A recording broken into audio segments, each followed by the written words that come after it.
Olá, tudo bem? Eu sou Betina Pinto e é um privilégio estar falando hoje com você. Parabéns pela decisão de fazer esse curso investindo em você e se qualificando, melhorando a cada dia. Você já ouviu falar em glossofobia? Talvez você já tenha sentido os sintomas da glossofobia ao se deparar com uma situação em que precisou falar em público. Voz trêmula, mãos suadas, joelhos tremendo, uma sensação de desespero antes de pronunciar qualquer palavra ou ainda parecendo que o coração vai saltar pela boca. Já sentiu isso? Pois é, esses são alguns dos sintomas da glossofobia ou o medo de falar em público. Falar em público é uma necessidade. Você vai precisar em algum momento, seja para apresentar alguma ideia, um projeto, falar em alguma reunião, para um grupo de pessoas com pouca ou muita gente. Se já não passou por essa experiência, certamente irá passar. Por isso, para você que está fazendo este curso, a aula de hoje é muito importante. Nós vamos falar sobre os princípios da oratória.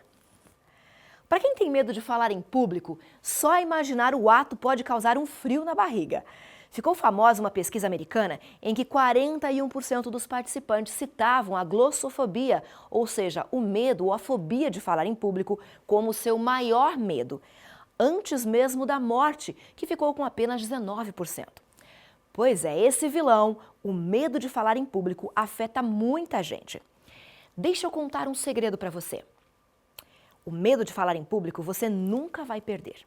O medo, ele é necessário. É ele que protege a gente em situações de perigo ou de risco iminente. O que você precisa aprender é que quando o assunto é falar em público, você não vai perder o medo, mas vai aprender a controlá-lo. E é isso que nós vamos ver hoje. Mas antes, deixa eu apresentar para você os 3 fundamentos da oratória. Eles irão lhe ajudar a se organizar e a se preparar melhor para falar em público. Segundo Aristóteles, um dos grandes filósofos gregos mais importantes da história e considerado o pai da retórica, os 3 fundamentos da oratória são esses daqui, ó: o público, o assunto e o orador. Vamos entender um pouquinho de cada um deles, começando então pelo público. Certa vez, uma mulher que era uma excelente oradora, tinha aí um estilo de apresentação bem dinâmico, passou um tempão falando com um grande público. Depois da palestra dela, uma das mulheres presentes foi conversar com ela e a cumprimentou e a elogiou. A mulher palestrante, que havia aí terminado seu discurso, estava toda animada e se sentindo lisonjeada. Mas a outra mulher continuou falando. Depois dos elogios, ela disse: "Eu só gostaria que tivesse a ver com a minha vida." Esse é o grande segredo, presta atenção. O orador precisa conhecer o público. O que ele vai falar precisa estar conectado com as pessoas que irão ouvir. Sem público, não tem orador, não existe. Então fique atenta ao público que você vai falar. Quem são, o que fazem, do que gostam, no que acreditam, que idade têm. Essas são características muito importantes e você precisa conhecê-las quando começar a se preparar para falar em público. Por exemplo, a idade é fundamental para você entender qual linguagem usar. Se for falar, por exemplo, com crianças, use palavras claras, simples, o uso de pequenas histórias irá ajudar muito a esse público compreender o que você quer dizer. Lembra daquele momento infantil lá na igreja? Pois é, histórias, linguagem simples, direta, falando especificamente com esse público. Agora, se o seu público for jovem, lembre-se, o jovem vibra com ideias e pensamentos aliados a ações. O jovem tem sede de conhecimento e de realizações. Então, prepare-se bem, procure valorizá-los e motivá-los. Agora, se o seu público for adulto, o adulto já tem mais experiência e poucos assuntos podem surpreendê-lo. Às vezes, eles têm mais dificuldade para aceitar sugestões e novidades, porque já viveram muito e viram muita coisa. Então, procure tratá-los não pela idade que aparentam, mas pela idade que eles têm. Independente da idade, do nível de escolaridade, do sexo, se é um grupo pequeno ou grande, é fundamental que você conheça o seu público para poder se preparar bem para transmitir a sua mensagem a ele, para ser certeira, efetiva e eficaz. Vamos agora para o segundo fundamento identificado por Aristóteles? O assunto. Olha só, quando começamos a nos preparar para apresentar uma mensagem especial, precisamos ponderar e nos organizar. A exposição, ou seja, fazer uma palestra, um seminário, um sermão ou uma breve meditação, é uma parte do processo. Primeiro, você precisa ficar atenta para os seguintes passos. Acompanhe aqui, olha só. 4 passos bem importantes. Busque a Deus em oração. Converse com Ele. Diga como se sente. Peça que Ele lhe ilumine a mente e o coração para que a sua mensagem seja poderosa para alcançar as pessoas às quais ela está destinada. Segundo ponto importante, separe o material. Depois de decidir o que você irá falar, estude o assunto por meio de pelo menos 2 materiais diferentes que falam sobre o mesmo tema. Aprofunde o assunto, busque curiosidades, ilustrações. Lembre-se que as histórias abrem o cérebro para a mensagem chegar. Terceiro ponto, pare e escreva. Por mais que você tenha dificuldades em colocar no papel o que você deseja, isso é fundamental para organizar o seu cérebro na hora em que você for falar. Escrever com antecedência tudo o que você deseja ajuda a memorizar. Quarto ponto, revise e torne a revisar. Leia o assunto quantas vezes forem necessárias. Revise o assunto que você irá falar quantas vezes precisar. Tenha ele estruturado na sua mente, bem claro. Saiba de onde você está partindo e onde você pretende chegar, começo e fim. E preencha ao meio com ilustrações, curiosidades, desafios, dependendo do seu público, ok? Agora vamos entrar no terceiro aspecto, o terceiro fundamento identificado por Aristóteles. Olha só, o orador. O orador, ele não nasce feito. Tudo depende da busca e da vontade de aprender. E você, que está fazendo esse curso, eu tenho certeza, está cheia de vontade para aprender, para melhorar e para se desenvolver ainda mais. Existem algumas qualidades ou características que você pode ter, ou então pode desenvolvê-las para se tornar uma boa oradora. Vamos a elas? Primeira delas, tenha ritmo. A voz é o seu grande instrumento. Trabalhe para que a sua voz seja claramente ouvida, entendida e agradável para quem escuta. O controle da velocidade e do tom da voz passa uma sensação de autoconfiança para o público, assim como baixar o seu tom de voz no final de uma frase pode transmitir poder. Para ser um bom orador, você deve evitar um tom de voz ensaiado, robótico, sabe, sistemático? Pois é, evite isso. Além disso, é necessário manter uma boa velocidade e um bom ritmo durante todo o seu discurso, não só no começo, mas durante toda a sua fala. Uma ótima maneira de modular a sua voz corretamente é por meio de gravações. Olha só essa dica. Use o seu celular ou qualquer outro dispositivo que possa gravar a sua voz. Depois de um certo período, ouça várias vezes a gravação. E veja como está a sua voz. Está agradável? Está muito estridente? Está muito baixa? Está muito alta? E aí vai se analisando e vai gravando e ouvindo, até você chegar num ponto em que para você é satisfatório, ok? Vamos então para o próximo ponto, próximo item. Cuide da sua aparência. A maneira como você se apresenta é um meio de se comunicar também e pode contribuir muito para a sua mensagem ou para atrapalhar aquilo que você quer dizer. Tenha postura corporal, apresente-se como você é, herdeira do reino dos céus. Tenha autoconfiança e sorria antes e durante a sua fala. Uma psicóloga americana estudou o comportamento de várias pessoas durante um longo período. Amy Cuddy descobriu que o nosso comportamento reflete o comportamento do outro. Se uma pessoa exerce poder sobre nós de maneira não verbal, ou seja, por meio da linguagem corporal, da postura e das expressões que usa, tendemos a nos diminuir em relação a essa pessoa.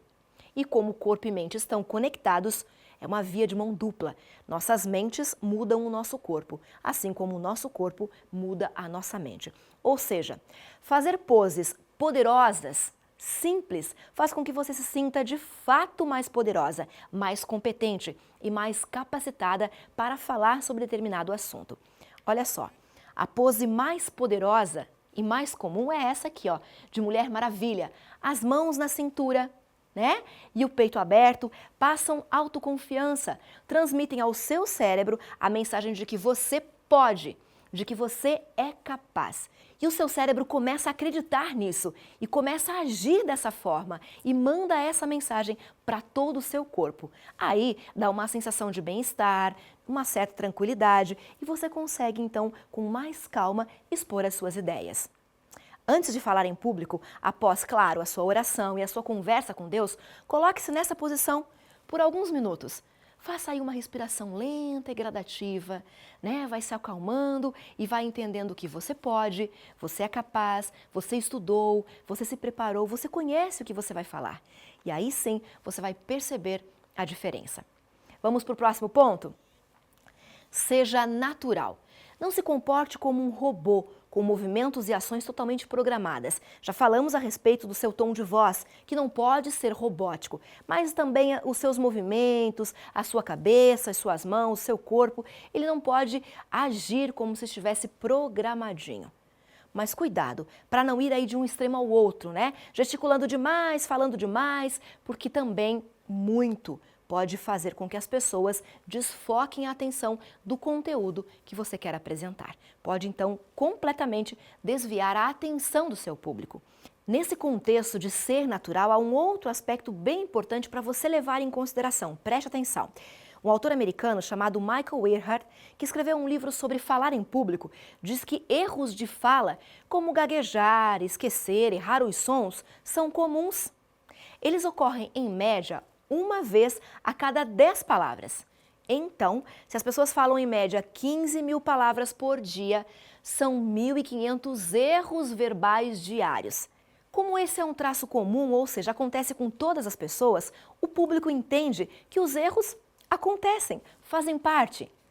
Então, errou? Siga em frente. As pessoas querem saber como você reage para saber como elas devem reagir também. O problema não é o erro, mas a reação ao erro.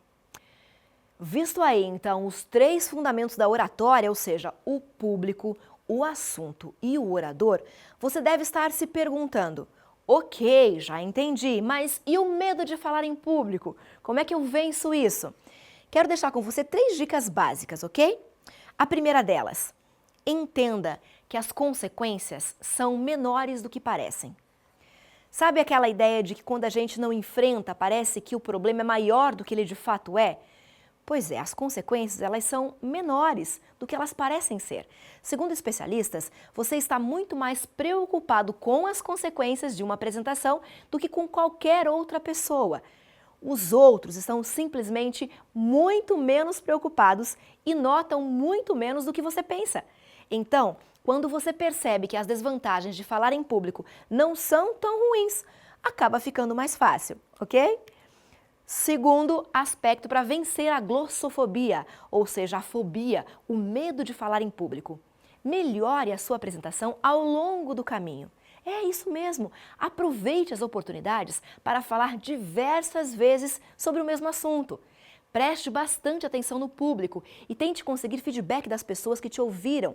Uma dica: se reúna com pessoas que você conhece, a sua família, um grupo de amigos, com alguém que você tem bastante confiança e se sente à vontade antes de falar para o público específico.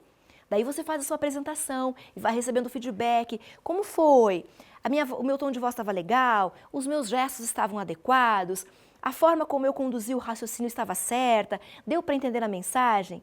Entendeu? Vai conversando com a pessoa que você conhece ou com esse grupo que você sente à vontade para esse grupo te dar um feedback e você se sentir ainda mais confiante quando for falar para o seu público específico. Então lembre-se, ok? Melhore a apresentação ao longo do processo.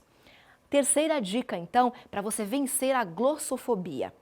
Controle a sua respiração e tenha o resumo do que você pretende falar. Tenha claro na sua mente. Primeiro, respire lenta e gradativamente antes de começar a sua apresentação. Lembre-se, O nervosismo tende a reduzir após os primeiros 60 segundos. Ou seja, depois do primeiro minuto, não fica mais tão nervosa. Monte na sua mente a estrutura do que você quer dizer. Saiba exatamente qual é a mensagem que você quer deixar para o seu público. Com essas dicas e colocando tudo isso em prática e lembrando que você é uma representante do céu aqui na terra. Você tem poder que vem do alto para levar a mensagem em frente. Você pode ser cada vez mais qualificada, cada vez se desenvolver mais se estiver nas mãos do Senhor. Pensando nisso, eu quero finalizar a nossa aula de hoje lembrando para você a experiência de um personagem bíblico. Moisés teve muito medo quando Deus o enviou para falar com Faraó. Tentou dar desculpas e se esquivar desse compromisso. Talvez falar em público seja uma grande dificuldade para você. Talvez você tenha insegurança se conseguirá se dar bem, será bem-sucedida nessa missão. A boa notícia é que assim como Deus foi fiel com Moisés e o capacitou, Deus também irá capacitar você e será fiel com você. Não tenha medo, você não está sozinha. Será possível, será capaz superar a timidez, controlar o medo e a ansiedade. Mais uma vez, você não está sozinha. Esse curso de liderança está lhe dando ferramentas para você se desenvolver a cada dia. E a aula de hoje te dá também ferramentas para aprender a falar em público. Exercite, coloque em prática as dicas que nós conversamos aqui. Eu tenho certeza que muito em breve, se já não é, você será uma grande oradora. Muito obrigada pela sua companhia, sucesso para você e que Deus continue te abençoando.